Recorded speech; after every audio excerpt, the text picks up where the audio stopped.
Esta semana tendremos un episodio especial en inglés con Peter Singer, el autor de un libro que se llama Liberación Animal, filósofo y activista australiano. La próxima semana regresaremos con la programación usual en español. 48 years ago, the world was going through troubled waters. All eyes were on Saigon, America's last ditch in Vietnam. After 10 years of intervention in that country, the North American Army withdrew, defeated, culminating one of the most important events of the 20th century. The war brought death, destruction, and pain, but it also opened the door to significant changes worldwide. Amid the movements of sexual liberation, defense of human rights, and a lot of rock music, the animalists opened up space. I want to say that we should give equal consideration to the interests of all beings that have interests, all beings, for example, that can feel pain, irrespective of their species, just as everybody now agrees we should give equal consideration to the interests of human beings, irrespective of their race or sex. So it's that kind of equality that I want to argue for. In 1975, the Australian philosopher Peter Singer published Animal Liberation, one of the most important books on treating non-human animals and the ethical questions about our species. Singer's words were forceful and still resonate today in the struggle of hundreds of people advocating for animal rights. There are no good reasons, scientific or philosophical, for denying that animals feel pain. If we do not doubt that other humans feel pain, we should no doubt that other animals do so too. As if the pain humans have caused ourselves for centuries was not enough, we drag millions of animals into suffering to satisfy our desires. Animal liberation was 48 years ago, and is still today one of the great causes defended by Peter Singer. My name is Nicolás Ibargüen. I am a journalist, environmentalist, and I love nature. But above all, I am convinced that we must change the relationship we have with the earth.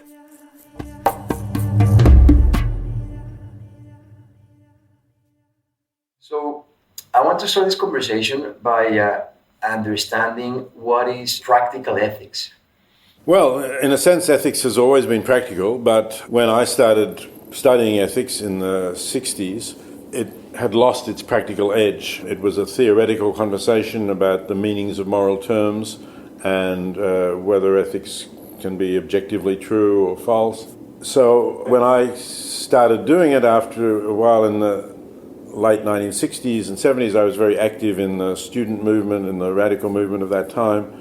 And there were starting to be a few people who were saying, look, ethics should have something to say to these issues, to the war in Vietnam, to racial discrimination in the American South, to a whole lot of other questions. And in fact, historically, ethics did say things about practical issues, but it was necessary to revive that. And so practical ethics is the application of ethical thinking to real life, to things that make a difference to the world and to the way we live.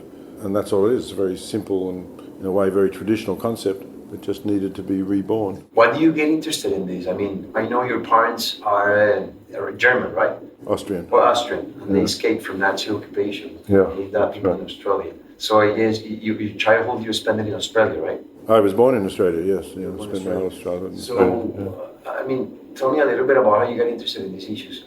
Well, I don't think my interest particularly had to do with the Holocaust, although often people try to trace the influence of that. I think it had more to do with the fact that I was an undergraduate in the 1960s, that Australia was involved in the war in Vietnam as an American ally, that we were becoming more concerned about issues of racism and also sexism, women's movement.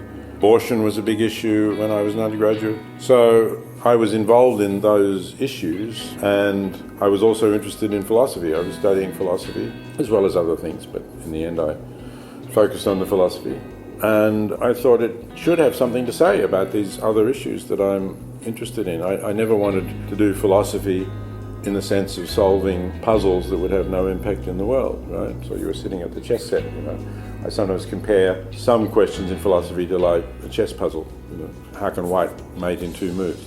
And I never wanted to do that kind of philosophy. I always wanted to do philosophy that has an impact on the world. So how you end up connecting issues like, the war, like big human issues that, of course, intuitively had a lot to do with ethics. How do you start to get interested in applying this to other living beings? Well, that only happened when I was a graduate student at Oxford. I didn't really think about animal issues at all as an undergraduate. So it wasn't until 1970 when I had a chance conversation with a Canadian graduate student who was a vegetarian that challenged me to think about my own eating of meat and the moral status of animals, which I'd never really taken seriously as a serious issue before then. That will sound strange to you perhaps, but in 1970 you never did meet a vegetarian. I mean, there just weren't any in the Western world. There were Hindus, I suppose, and there might have been occasional people who didn't eat meat because they thought it was bad for their health, but I hadn't really had a serious conversation with a vegetarian who had reasons for not eating animals that were to do with their suffering and their moral status. That was extremely rare to have that sort of position. So, as I say, he challenged me to justify why I was eating animals. I had to learn more about how animals were treated because I didn't know anything much about that. I assumed that they all had pleasant lives out in the fields before they were killed, but in fact already there were factory farms confining thousands of animals. So I learnt more about that and I decided that I couldn't go on eating them. This was the 1960s, right?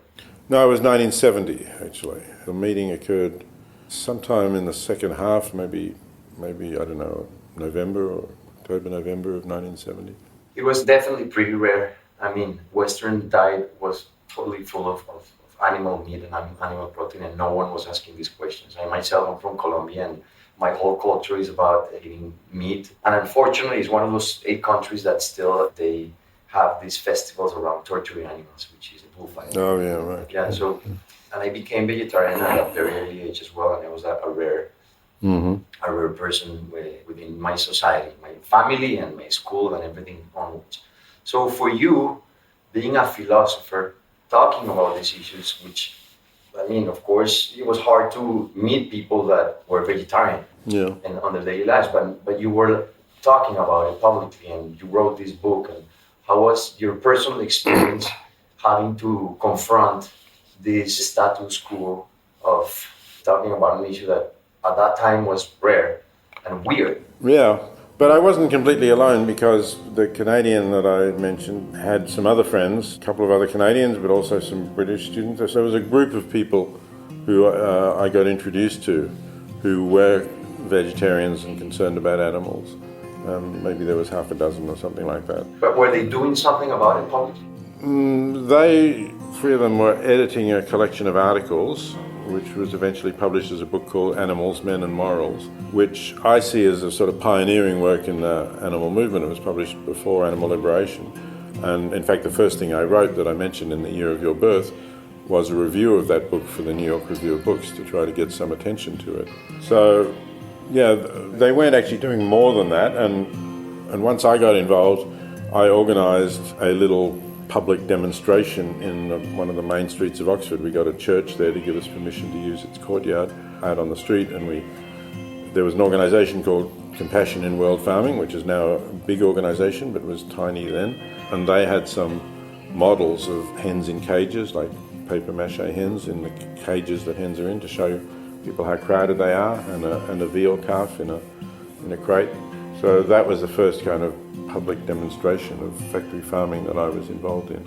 So there was some activity then that started. But how was it for you to confront society with these issues? Well, I mean, I was trying to, but then my main way of confronting society was to write about it, of course, in the New York Review of Books article and then in Animal Liberation. Once Animal Liberation was published, then I rapidly became a sort of a public figure, a representative of that then quite small and radical movement that was trying to confront society with. And how bad was the pushback? Because you indeed became this big figure inspiring a lot of these groups and organizations dedicating themselves to fight for animal rights. How big was the pushback? I mean, because there's industry and there's a lot of interests behind this very powerful industry of raising. There was, but at the time they didn't take it very seriously. The most common negative response to it was ridicule. It was treated as if it was a joke. Or all animals are equal. That's absurd. I can't slap a mosquito, and just sort of try to laugh it off. The industry didn't really get mobilised against it for some years when it realised it had to take it seriously. But there was a positive response as well, which was encouraging. There were quite a few people who said, yes, I've always thought this, but, I thought I was crazy. I didn't really dare talk about it because everybody else would have laughed. So there was quite a positive response from those people too. And, it's been, 45 years since then? And of course, things have changed a lot in terms of it's now mainstream in a way, being vegan and to talk about these issues, even in countries like mine, like Latin America, where there's a big culture of eating animals. And there's more understanding. But still, we are a small minority. People that are talking about these issues and people are trying to do something about it, and people that are protesting against it. And even there are even laws here in the States condemning people that are actually raising these issues and filming.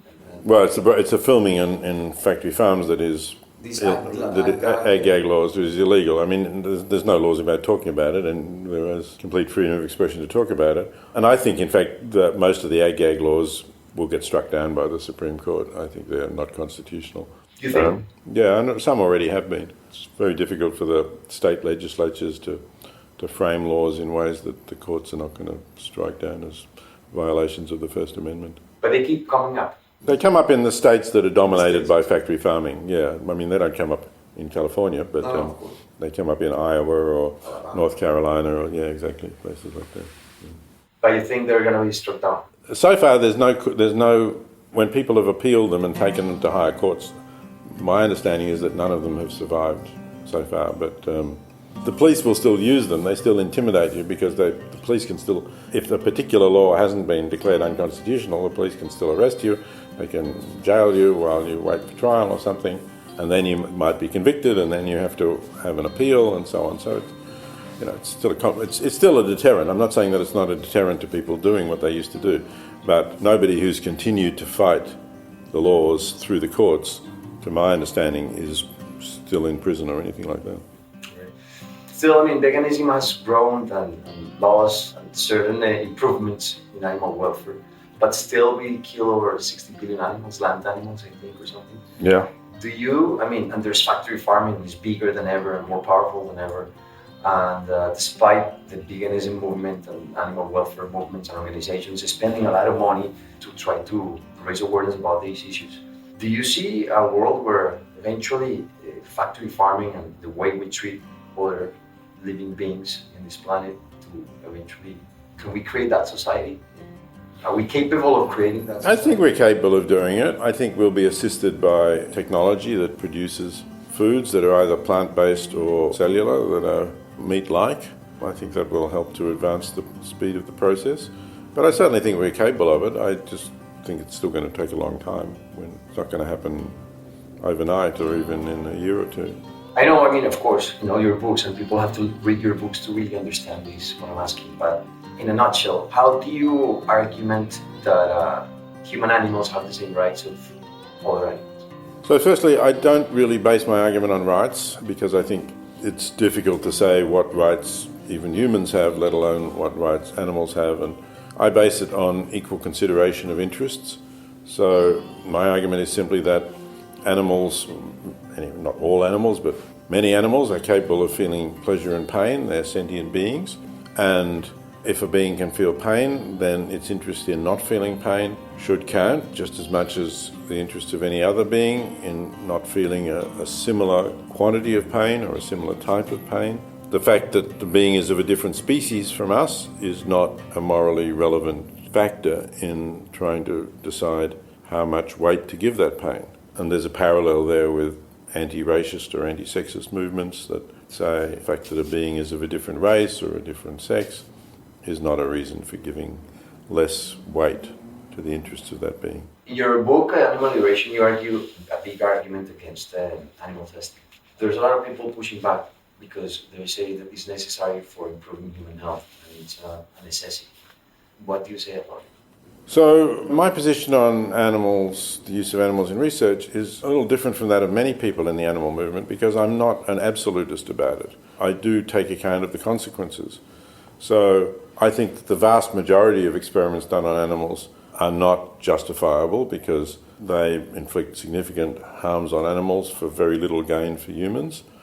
But at least in theory, you can imagine experiments that do produce big gains, both for humans and for non-human animals, and they could be justifiable. As I say, my principle is equal consideration of interests, and if the interests of whoever will be helped by the experiment outweigh the interests of the animals, and there's no other way of helping the people who need help, like people who are suffering from some disease, let's say, then it's at least possible that the experiment can be justified. But as I say, most animal experimentation is not, because it doesn't give that equal consideration to the interests of animals. It just sees them as kind of laboratory tools that you can do whatever you like to. I was reading something about you, and so I don't know if it was you or someone else that calls you a hedonistic utilitarian. I am a hedonistic utilitarian, yes, I do call myself that, yeah. You call yourself that? Yeah, I am. So a utilitarian is somebody who thinks that the right action is the one that produces the best consequences for all beings affected, and understands best consequences in terms of improving the welfare or well-being of all of those affected. And a hedonistic utilitarian says, by well-being we mean maximising the surplus of happiness over unhappiness, or pleasure over pain. Back in 2015, I think you basically had a talk about a coming pandemic because of the way we treat animals, and then this happened, right? But I don't think we learned a lot about that. I mean, we still treat animals the same way. There's wet markets, and there's factory farming, and do you think that unless we stop big industries and factory farming and wet markets and stuff like that, do you think other big pandemics can come? Yeah, absolutely, and I'm not alone in that now. I mean, the Centre for Disease Control and many other medical authorities have warned that the majority of the new viruses come from animals, and a factory farm is like, if you wanted to create new viruses, you would put 20,000 animals in a single shed and crowd them together and weaken their immune systems by stressing them a lot, and then you would have workers walk among them and pick up the dead ones and so on. That would be how you would get new viruses and spread them into the community, and that's exactly what factory farms do. So, yes, I think it's very likely that we will get more viruses out of factory farms, and possibly more deadly ones too. Unless we change that. Yeah, unless we change that, that's right, yeah. But so far, as you say, we're not changing it. There's there's some controversy around some of the things that you say. And one that I found really interesting that I wanted to discuss with you was, you mentioned that parents should be able to decide on the fate of a kid with big disabilities, very bad disabilities. Yeah. Can you explain that to me? Yes, I don't think it's all that difficult to understand, because firstly, at least in this country, most people support the idea that a pregnant woman should be able to have prenatal diagnosis to show whether a child has a disability, and if it does show that she should be able to terminate the pregnancy. So, one thing that I actually agree with people who are against abortion about is that birth doesn't make a huge difference. If you're able to perform an abortion on a fetus at 6 or 7 months because the fetus has a disability, how is that different from ending the life of a newborn infant because the newborn infant has a severe disability? After all, some infants are born prematurely and they're actually less developed than a 7-month-old fetus. So I think we already accept the ending of lives of human beings with disability, but prenatally. We also accept the ending of lives of humans with disabilities by withdrawing medical support, turning off respirators from very badly damaged babies, for example. So I'm just saying, look, if we're prepared to make those decisions, and I think we're right to make those decisions, they're tough decisions to take, but we should make them, then why shouldn't we allow parents who discover that their child has a severe disability only after birth to also make a decision that they feel is in the best interest of their child and the best interest of their family? But at what point is not good to be able to make that decision? Because let's say they discover this disability later on, not right after birth. Well, I mean, it's hard to give any definite deadline. I think it's much better to do it as soon as possible after birth. But of course, you're right. Maybe they don't discover the disability that early on. I think it does depend on the circumstances, how severe the disability really is. Obviously, for parents, how attached they are to the child, what the child's level of awareness is, if the child has any level of awareness at all. I think that's relevant. So I can't give you a precise answer to that question. What's your take on euthanasia? I support voluntary euthanasia or medical assistance in dying. That is also, more recently, that has been implemented in most of Australia, not yet in all of Australia. In Australia, so you can actually have your decide on your own fate in Australia legally. Yes, my brother-in-law did it just a couple of months ago. He had terminal cancer and he used the law and was able to take a drug which meant that he fell asleep and didn't wake up. That's interesting. We should do that everywhere. Yeah, but you have that in Colombia, I understand. Your court decided that, right? Well, right now there's conversation around it. But yeah, and it exists here in California as well. It exists in all the way up the west coast, California, Oregon, Washington, Montana, and right across Canada. And it's spreading across the United States now too. And it's spreading in Europe, actually. Spain recently passed a law. It's even, countries that are at least nominally Catholic. Portugal looks like it's going to pass a law soon. And some of the other countries like the Netherlands and Belgium have had these laws for decades. How is it morally justified? It's morally justified because it's not wrong to kill somebody who is competent and decides that they want to die and ask you for help in dying. And they've made that decision carefully. They've had a cooling off period to make sure that it's not just a temporary desire. I don't think it's wrong to kill somebody in those circumstances who makes a reasonable, carefully considered request to end their life. Bad about killing people is people who want to go on living and can have prospects for a good life. Can you explain to us what speciesism is? Speciesism is a bias in favour of usually one's own species, or maybe people have biases in favour of dogs rather than pigs, for instance. That's also a kind of speciesism. But it's a bias that leads you to take more seriously the interests of members of the favoured species over similar interests of the species that you don't favour. And so it's a bias that makes us think that it's okay to do things to other animals that we wouldn't do to humans, that humans all are equal and have basic rights, but animals don't have any of these rights, or we don't have to take into account their interests. We can do all sorts of things to animals we can't do to humans. And also, of course, that it's okay to treat pigs in ways we would never treat dogs. They're all forms of speciesism.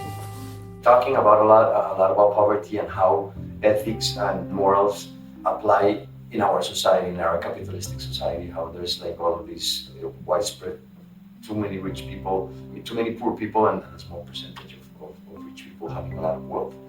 So morally and ethically, how do you see this inequality in our society? I think society should have less inequality, but I don't really focus very much on that question because I don't know how to change that. I don't know how you would get laws passed which, obviously in theory we should have higher taxes on the rich, but the rich, particularly here in the United States, exercise disproportionate amounts of influence on politics, so it's very hard to get those changes through. I favour them. I hope that they will eventually succeed, but my focus has rather been on what we can do, despite the fact that we live in this very unequal world. And those of us who are fortunate enough to live in affluent societies and have enough and more than enough to meet our basic needs, we're also part of the inequality because we are, maybe we're not the top 1% of the world, but we're probably the top 10%. And so I asked the question, what can we do about that now? I don't have the power to change the law in the United States or in Australia, but I do have the power to make donations to organisations that are effectively helping people in extreme poverty. And that's what I do, and that's why I gave away the $1 million award that the Berggruen Institute gave to me, because... You're giving away? I have already given away all of it, yeah, thank you. Yeah, because, it wouldn't have made a huge difference to my life. I can already meet all my needs from the income that I'm earning, but it can make a huge difference to people in poverty, and it can also, some of it I gave to organisations reducing animal suffering, trying to fight factory farming or persuade more people to become vegetarian or vegan. So I think there are lots of good things that you can do that if you're already, as I say, at the income level where you can meet your basic needs, you don't need. Are you optimistic or not? I think that in the long run we have got better at making moral progress, at helping people in need. And I'm somewhat optimistic that will continue, but there are certainly serious threats like climate change and possibly now in the light of what's going on in Ukraine, larger wars. So I'm cautiously optimistic. Cautiously optimistic, depending on the day they ask you, or? No, just because I don't know what's going to happen about climate change or war. This interview was recorded on June 26, 2020. Elemental is a co-production by the team from La No Ficción, Excel Content Studios, and Nicolás Ibargüen. The interview was edited by Juan Camilo Hernández and Miguel Reyes. Mixing and sound design were done by Valentina Fonseca. The introductory and closing song is by Manuela Mejia, and the handpan performance is by Felipe Ibargüen. If you have comments or suggestions, please write to us on our Instagram at Podcast Elemental. If you enjoy our work, help us spread the word by recommending it to friends or family who may find it useful or interesting. Don't forget to click the follow button and the notification bell for the Elemental Show to stay updated on new episodes. Thank you very much.